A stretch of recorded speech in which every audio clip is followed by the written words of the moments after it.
y muy gentil el doctor Fernando Calle. Él es ex magistrado del Tribunal Constitucional, para iniciar un diálogo el día de hoy. Muy buenas noches, bienvenido a Nativa Fondo. Buenas noches, Nélida, y mi cariño a todos ustedes a través de Nativa, mi amistad permanente, como usted sabe, con la región Puno, con sus medios durante toda esta temporada y antes, porque las cosas tienen en la vida un antes, una trayectoria, no se improvisan. Las cosas me obligan a ponerme al orden con usted y tratar de ayudar a descifrar algunas cosas que yo llamaría, mire usted, sin ser atrevido en nada, pero sintiendo alguna obra que alguna vez leí, La burla del siglo, El robo del siglo, etcétera. Yo diría que aquí hay una burla, esta va a ser la burla del siglo XXI, en lo de malo, en la cara de toda una nación y con sus instituciones funcionando. Hace más o menos, ¿qué le digo? 20, 30 años, yo escribí mucho antes de ser miembro del tribunal y al salir, y confirmé por X razones, que lo di a entender en el hemiciclo del Congreso cuando gané el concurso meritocrático para retornar al tribunal, ¿no? Y que luego renuncié.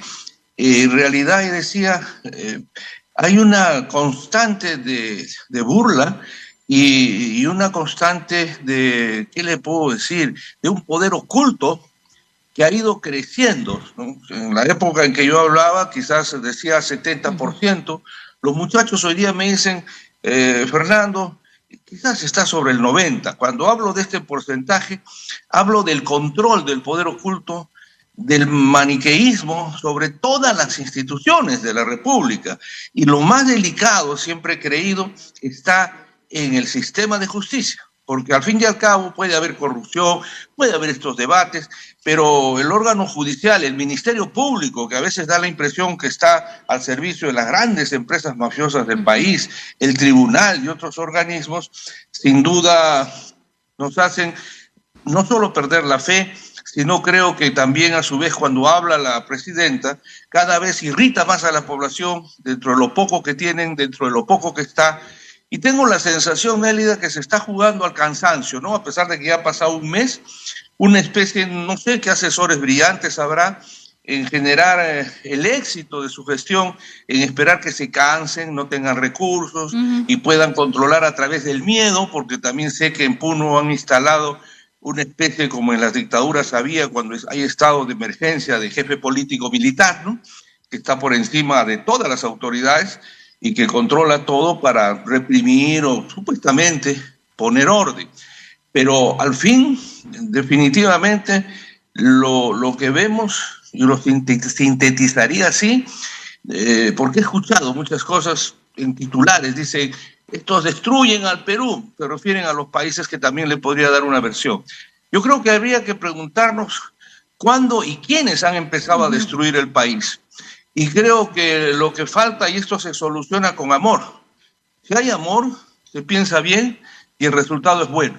Y no hay amor, creo yo, cuando un Congreso, como usted ha mencionado, confirma la confianza en el estilo constitucional nuestro a un gabinete con 60 muertos. Yo tengo una impresión bárbara, más aún siguiendo el récord de la historia democrática del país. Claro, y sumado a esto, doctor Fernando, es la actitud prepotente que tienen propiamente ahora los congresistas, quienes están del lado del poder, en incluso desestimar las decisiones del Poder Judicial, cosa contradictoria, ¿no? El Poder Judicial había impuesto una medida en la cual se suspendía, por ejemplo, la elección del defensor del pueblo. Sin embargo, salió el Congreso con la pierna muy en alto para decir, oiga, ¿y tú quién eres para poder emitir un dictamen de esta naturaleza?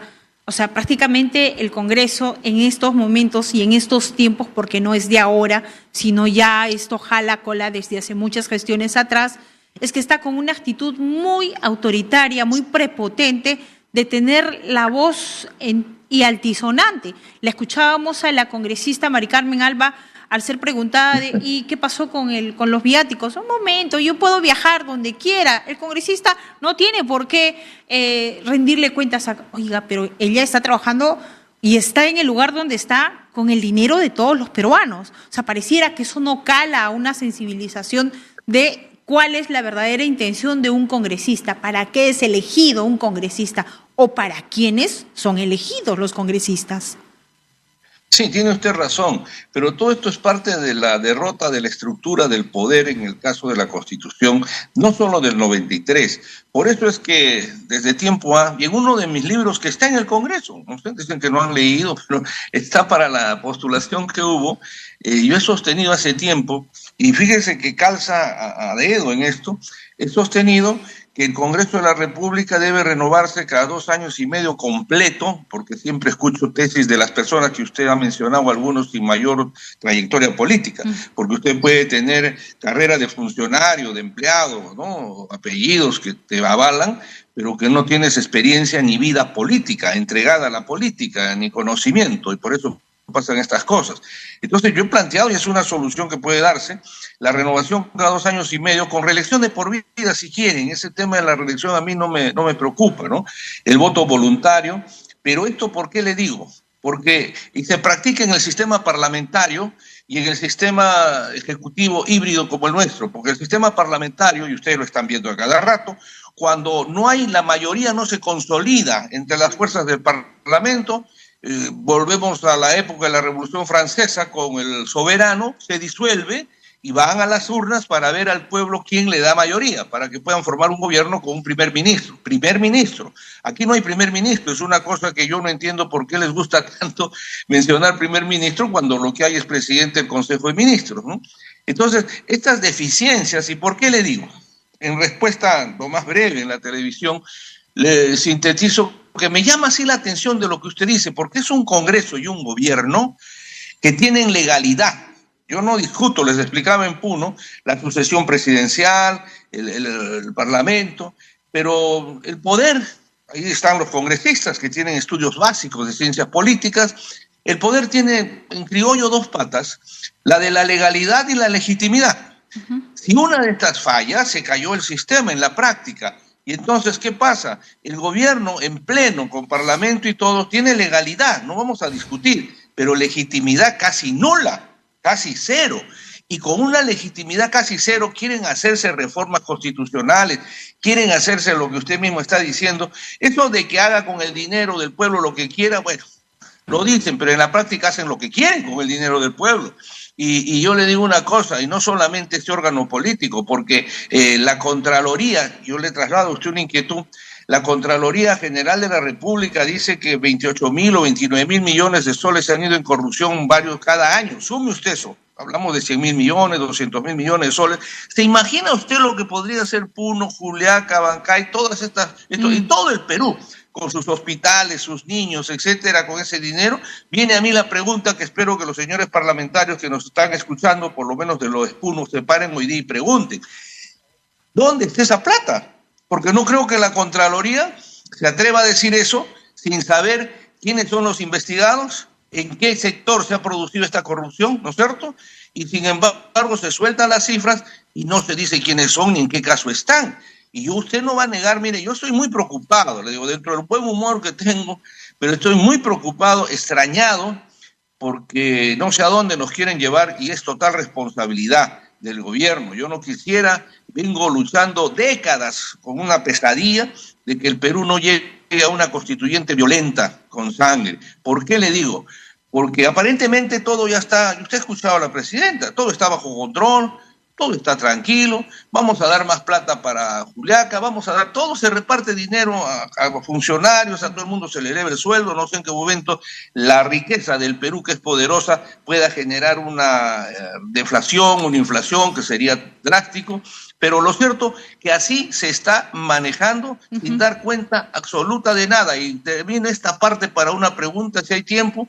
Yo estoy más extrañado aún cuando usted ve que en los medios de prensa grande, no en ustedes, que los felicito, nos dan clase de gobierno moral el presidente Ollantumala, el presidente Kuczynski, la señora Fujimori, es decir, todos los procesados, magistrados que han habido procesados o con procesos archivados, ocupan las primeras planas de orientación ética. Es. Sí, y bueno, país. Son políticos, el término con robo de paja, finalmente, y la población, en todo este tiempo tampoco ha sido tonta en poder discernir a cada político para decir, oiga, ¿y este señor cómo viene a hablar de este contexto si él en su gobierno, si él en este momento actúa de esa forma?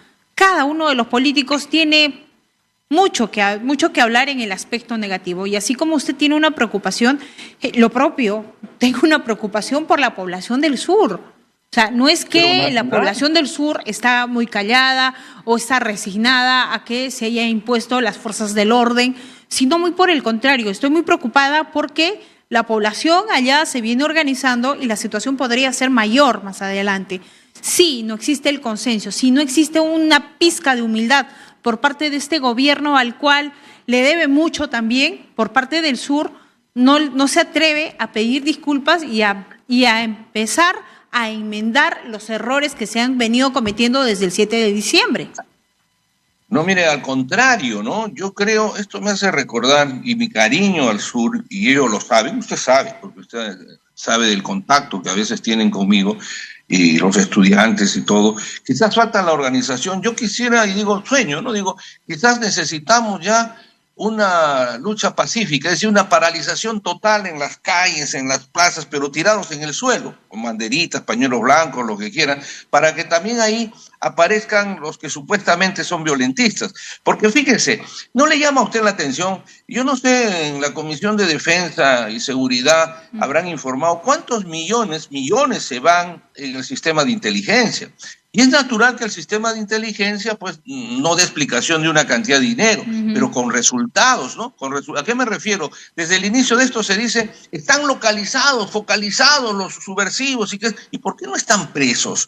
¿Por qué no se detiene esta situación? Fíjese, antes de que cuando estaba todavía el presidente Castillo, el profesorcito que le decía yo con buen humor y aprecio, en el sentido de la respetabilidad institucional, yo decía, pero si esto tiene solución, porque ni si él se va a ir, ni el Congreso se quiere ir. Lo traslada ahora. Cuando hablo de la burla del siglo, y acabo de escuchar lo que ha sucedido en el Congreso, cuidado que esta burla se presente.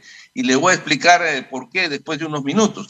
En concreto, entonces, yo no entiendo, y planteé desde ese entonces lo que le vuelvo a decir ahora a los señores congresistas y al pueblo. Ellos dicen, y a mis colegas constitucionalistas, etcétera, ellos dicen que termina la legislatura, pueden mover el reloj, ¿no? Un poquito y ponerse de acuerdo, porque lo que yo he propuesto desde el presidente Castillo es que este tema se solucione en 2 días y por la emergencia se puede solucionar en unas horas. O sea, la Junta de Portavoces se sienta y se ponen de acuerdo las bancadas y dicen, bueno, esto ya no puede continuar, 80 muertos, 70, ¿a dónde vamos a llegar? Con lo que dice usted, la prepotencia y esto, estamos destrozando el país y directamente también somos nosotros responsables. Entonces, ya se practicó en Colombia el año 91, ya se practicó en el Perú el año 2000. ¿A qué me refiero? Se ponen de acuerdo y dicen la legislatura va a terminar dentro de unas horas, la extendemos unas horas y vamos a aprobar entonces la reducción del periodo parlamentario y presidencial para que terminen su mandato de aquí a 4 meses. Esa es la primera. A la vez vamos a poner ahí el voto voluntario, vamos a ponernos de acuerdo de una vez la reducción del mandato presidencial y parlamentario a 2 años y medio con reelección de por vida si quieren. Vamos a agregarle a esta situación que el presupuesto de educación tan necesario y de salud aumente, y le voy a decir por qué. Y naturalmente nos vamos ahí, cerramos el capítulo, aprobamos ya con los 87 votos y la segunda legislatura, y lo dicen así, el reglamento empieza mañana a las 8 de la mañana y termina a mediodía. Se acabó el tema. Y aprueban lo mismo y pasado mañana sale la publicación de convocatoria a elecciones con todas estas modificaciones. Si hubiera voluntad y amor. Claro, eso es en la parte romántica, doctor Calle, porque finalmente no existe esa pizca de intención. Muchos especialistas también coinciden con usted, sin embargo. Muchas gracias. No pasa. Pero vale el romanticismo, porque algo, mire, dice un viejo adagio, ¿no? 2 viejos adagios griegos, alguno de ellos reconocido de Demócrito, que decía, cuando una nación aplaude el mal ejemplo y se burla de los honestos, está perdido. Y yo no quiero estar como una nación perdida, ya somos casi un estado, lo que podríamos llamar fallido, que también lo he venido sosteniendo años, pero eso no podemos hacer porque la que se va a morir es la gente. Y fíjese usted, cuando un parlamento, dice el otro dicho, ya no funciona, queda la prensa. Pero cuando la prensa la han convertido en un vil oficio, me refiero a grandes y cuestiones, ya no queda sino el pueblo. Y del pueblo tú no sabes su reacción. González Prada decía que prime el anarquismo, que trae violencia, que trae una serie de cosas, pero al fin y al cabo usted puede comprar un juez, usted puede comprar probablemente a un político, etcétera, a los periodistas que estaban en la lista de Odebrecht, todo eso puede suceder, pero un rebelde convencido usted no lo puede comprar. Y entonces lo que sucede es que yo tengo miedo porque es muy...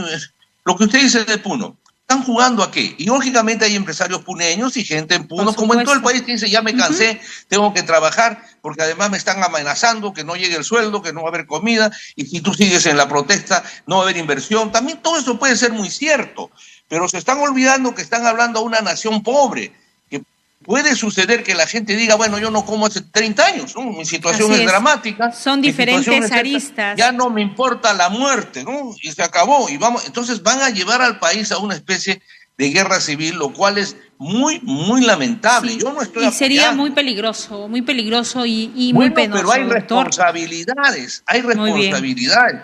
Yo le digo a los señores congresistas, porque he escuchado a algunos decir, finalmente, sucede, por favor. Sí, declaramos el estado de sitio, dicen, ¿no? ¿Te habrá escuchado eso? Se olvidan que la Constitución señala que si declaras el estado de sitio estás reconociendo que hay una guerra que viene de afuera, una invasión o una guerra civil. Y si tú reconoces que es una guerra civil, pues definitivamente también a nivel internacional se van a generar bandos. Van a destrozar nuestro país, por Dios, acuérdense de la guerra civil española, acuérdense de todas las guerras de ensayo que han habido, y nosotros los peruanos no podemos, no debemos permitir. Y fíjese, yo cuando le digo que esto tiene una solución inmediata, es solo con amor y patriotismo, porque en realidad la gente de Puno y todo el país puede unificarse y tomar una decisión de esta naturaleza. Pero yo lo Ojalá, que veo, doctor es Calle, una burla. Sí, y le agradecemos y le damos las gracias porque ojalá pueda existir este consenso por parte del Congreso de la República, aunque sea muy lejana la posibilidad. Sin embargo, el contexto y la crisis en nuestro país es muy profunda. Muchísimas gracias, muy gentil, Gonativa a fondo. Un minuto, la crisis profunda es moral, ética, y lo que debe haber es una gran alianza nacional contra la impunidad, porque eso es lo que nos está destrozando. Le agradezco a ustedes. Gracias a usted, doctor. Que Dios se apiade de todos nosotros. De todos. Muchas